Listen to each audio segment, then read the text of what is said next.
नमस्कार आदरणीय पालक आणि विद्यार्थी मित्रांनो, परत एकदा स्वागत आहे तुमचं मेडिकल सिम्प्लिफाईड या चॅनलवरती. आज आपण या व्हिडिओमध्ये अत्यंत महत्त्वाची सूचना तुमच्यासाठी घेऊन आलेलो आहे आणि ती म्हणजे सी-ई-टी सेलवरती एक नवीन नोटिफिकेशन पब्लिश करण्यात आलेली आहे आणि ती नोटीस काय आहे, ती आपण एक-एक करून बघून घेणार आहोत. तर जी पण नोटीस आलेली आहे आज, ती 20 तारखेला आलेली आहे, बघून घ्या तुम्ही. ठीक आहे?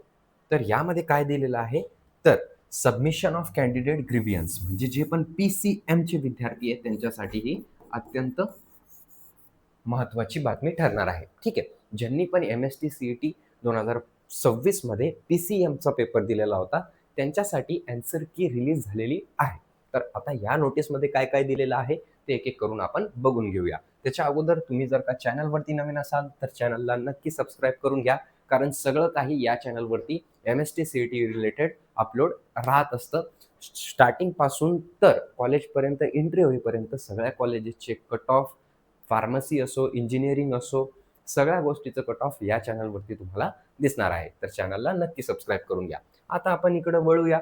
तर काय दिलेलं आहे या नोटीसमध्ये, तर submission of candidate grievance objection raising schedule म्हणजे जे पण ॲन्सर की आलेली आहे, जे पण विद्यार्थ्यांचा रिस्पॉन्स होता, जी पण ॲन्सर की आलेली आहे, ठीक आहे, आज आलेली आहे, त्या ॲन्सर कीमध्ये ऑब्जेक्शन उचलण्यासाठी इथं नोटीस आलेली आहे. आता ऑब्जेक्शन काय असतं? ऑब्जेक्शनमध्ये जे प्रश्न चुकीचा आहे ॲन्सर कीमध्ये, त्याच्यावरती तुम्ही काय करू शकतात? ऑब्जेक्शन राईज करू शकतात. आता ते कसे राईज करू शकतात, ते पण आपण या व्हिडिओमध्ये सविस्तरपणे बघणार आहोत.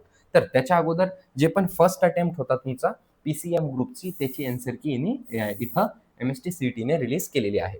ठीक आहे. आता इथं काय-काय डिस्प्ले होणार आहे? तर हे सगळं तुमच्या लॉग इनमध्ये दिसणार आहे. जे पण एम-एस-टी सी-ई-टीचं लॉग इन असतं ना, त्याच्यामध्ये तुम्हाला लॉग इन करायचं आहे. त्याच्यानंतर तुम्हाला ते सगळी गोष्टी तिथं दिसणार आहे.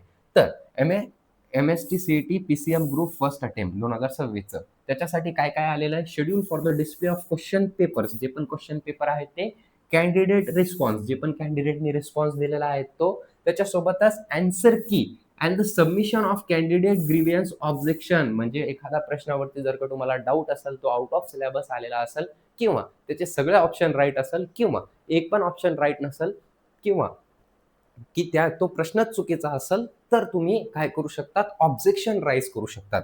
आता ऑब्जेक्शन कसं राईज करायचं असतं माहिती आहे का तुम्हाला? तर if a candidate has an objection, कोणत्या पण प्रश्नामध्ये जर का तुम्हाला वाटत असेल हा प्रश्न चुकीचा आहे किंवा ऑल ऑप्शन राईट आहे किंवा एकच 2 ऑप्शन राईट आहे, तर तेव्हा तुम्ही काय करू शकता? If a candidate has an option to any question in the examination, it must be submitted through their logins according to the schedule above. म्हणजे 20 तारखेपासून 22 तारखेपर्यंत तुम्हाला मुदत दिलेली आहे, की या टाईम ऑफ पिरियडमध्ये तुम्ही काय करू शकतात?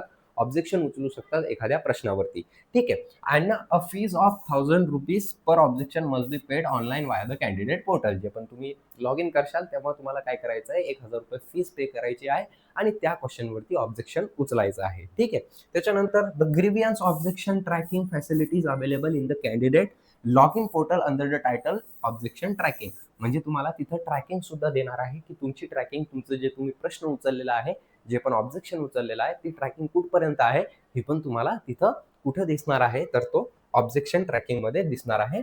समजलं तुम्हाला एवढं? ओके. सो याचा अर्थ तुम्हाला काय आलेली आहे? ॲन्सर की इथं तुम्हाला candidate response, question paper, candidate response आणि ॲन्सर की हे 20 ते 22 तारखेपर्यंत राहणार आहे. त्याच्यासोबतच सबमिशन ऑफ काय राहणार आहे? कॅन्डिडेट ग्रीव्हियन्स ऑब्जेक्शन म्हणजे जे पण तुमचं ऑब्जेक्शन आहे एखाद्या गोष्टीवरती, कोणत्या प्रश्नावरती, ते पण तुम्ही 20 ते 22 तारखेपर्यंत करू शकता.